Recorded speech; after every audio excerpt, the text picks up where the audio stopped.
వామ్ము!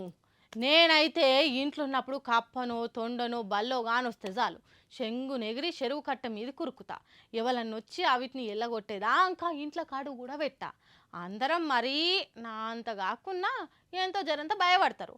కానీ గీ అన్న ధైర్యానికైతే దండం పెట్టి ఆయన ఫోటోను డీపీ కూడా పెట్టుకోవచ్చు. ఏకంగా సింహంతోనే గుడ్ మార్నింగ్ చెప్పించుకొని సెల్ఫీ వీడియో తీసుకుండు. ఏ గ్రాఫిక్సో ఏఐ వీడియోనో అనుకుంటారేమో, నిజంగా నిజమేనంట. కావాలంటే కళ్ళారా మీరే చూడుర్రి. చూసిరా సింహం ఎంత సింపుల్ గా హాయ్ ఫ్రెండ్ గుడ్ మార్నింగ్ అనుకుంటే కిటికీలకెళ్ళి విజ్ చేస్తున్నదో. ఇక్కడ కానొస్తున్న అన్న ఓ ఇంటికి సెక్యూరిటీ గార్డ్ గా పనిచేస్తారట. తెల్లారు లేచి ఇంత సాయ సుక్క పెట్టుకొని తాగి కొలువు పోదాము అని పొయ్యి అంటించే వరకలా పక్కపట్టున్న కిటికీలకెళ్ళి సింహం చూసుకుంటా కొంచెం ఇలా చేసి నాకు కూడా సాయి వస్తావా బ్రో సలివెడుతున్నది అన్నట్టే చూస్తుంది. మరి ఏడికెళ్ళి వచ్చిందో ఏమో కానీ పొద్దుగానే నేను చూసుకుంటా గాండ్రించుకుంటా మీదికి దుంకేతట్టు చేసే వరకలా గుండె ప్యాంటు జోలకు వచ్చినంత పనేందట ఆయనకు పాపం. ఇక ఏమో అన్ని దిక్కుల దర్వాజాలు దగ్గరకేసి ఉన్నట్టున్నాయి కాబట్టి సరిపోయింది. కానీ లేకుంటే ఈ పాటికైనా చుట్టాల ఫోన్ పోయేదే. అంత పెద్ద సింహం కండ్ల ముంగట్టుకు వచ్చినా గానీ ఎచ్చగా సాయి పెట్టుకుంటా దాంతో సెల్ఫీ వీడియో తీసి సోషల్ మీడియాలో పెట్టే వరకలా ఈ వీడియో మస్తు వైరల్ అవుతుంది. ఇక అది చూసి మరి ఏం చేయమంటారు? అవి నిమ్మలంగుండే అడవులకు మనం పోయి చెట్లు కొట్టేసి ఇండ్లు కట్టుకుంటే అవేం చేస్తాయి? మన ఇళ్ళకే వచ్చి మనకే ఇట్లా హాయ్ హలో చెప్తే అని కామెంట్ చేయబట్టి నెటిజనాలు. కానీ ఏ మాట కామాటే నిద్ర రేసుడుతోనే సింహాన్ని చూసి వీడియో తీసి మరీ పెట్టిందంటే అన్న గుండె గట్టిదే పోరి. Kitchen is growling at me this morning. As you can see, you've got a beautiful male lion looking through my kitchen window, and I just need to get to that kettle to make some coffee, that's all. But the decision is we've got a honeymoon couple in camp.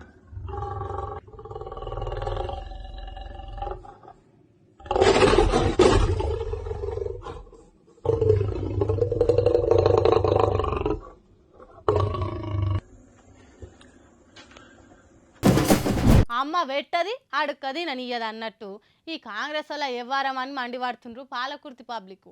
KCR double bedroom ఇల్లు కట్టిస్తే కాంగ్రెస్ వాళ్ళు ఖాళీ చేపిస్తుండ్రని పాలకుర్తికి వెళ్ళి బాధితులు గగ్గోలు పెడుతుండ్రు.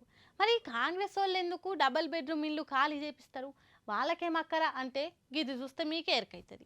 ఈ పాలకుర్తి కాడ double bedroom ఇండ్లది రచ్చే అవుతుంది కదా. ఇక అలా పొద్దుగాలనే రెవెన్యూ ఆఫీసర్లు పోయి ఇండ్లకు తాళాలు పెట్టి అందులో ఆల్చుకొని ఉంటున్నోళ్లను బయటకు ఎలగొట్టిండ్రు. కొందరేమో మమ్మల్ని ఎలగొడితే మంచిగా ఉండదని పేయి మీద గ్యాస్ నూనె పోసుకొని గడబిడ చేసిండ్రు. పాలకుర్తి మండలం తొర్రూరు జేకాడ కేసీఆర్ సార్ ఏలువడిలా డబల్ బెడ్రూమ్ ఇండ్లు కట్టించిండ్రు. ఆ ఇండ్లు ఇంకా అధికారికంగా లబ్ధిదారులకు అలాట్ చేయలేదు. ఇంతెల్మే గవర్నమెంట్ మారిపోయింది. ఇండ్లు వస్తాయని ఆశలు పెట్టుకున్నోళ్ళు మా ఇండ్లు మాకు రావేమో అన్న బుగులతోటి అధికారులు ఇండ్లు ఇయ్యక ముందే పోయి ఎవరికాలు తాళాలు వలగొట్టి ఆల్చుకొని ఉంటున్నారు. ఈ సంగతి తెలిసి రెవెన్యూలు డబల్ బెడ్రూమ్లు ఆల్చుకొని ఉంటున్న వాళ్ళందరినీ బయటకు ఎలగొట్టించి ఇండ్లకు తాళాలు పెట్టిర్రు. అధికారికంగా ఇచ్చినప్పుడే ఇల్లు మీకైతాయి. ఇట్లా లెక్కపత్రం లేకుండా వచ్చి ఉంటామంటే నడవదమ్మా అని చెప్తే వాళ్ళతోటి బయసు పెట్టుకుండ్రు ఇండ్లల్లో ఉంటున్నోళ్ళు. ఇక ప్రతిపక్ష పోలేమో ఇదే సందనుకొని ఎమ్మెల్యేనే ఇదంతా చేపిస్తుందని యశస్వి నక్క మీద దుమ్మెత్తి పోస్తుండ్రు. అది నాకు సంబంధమే లేదు.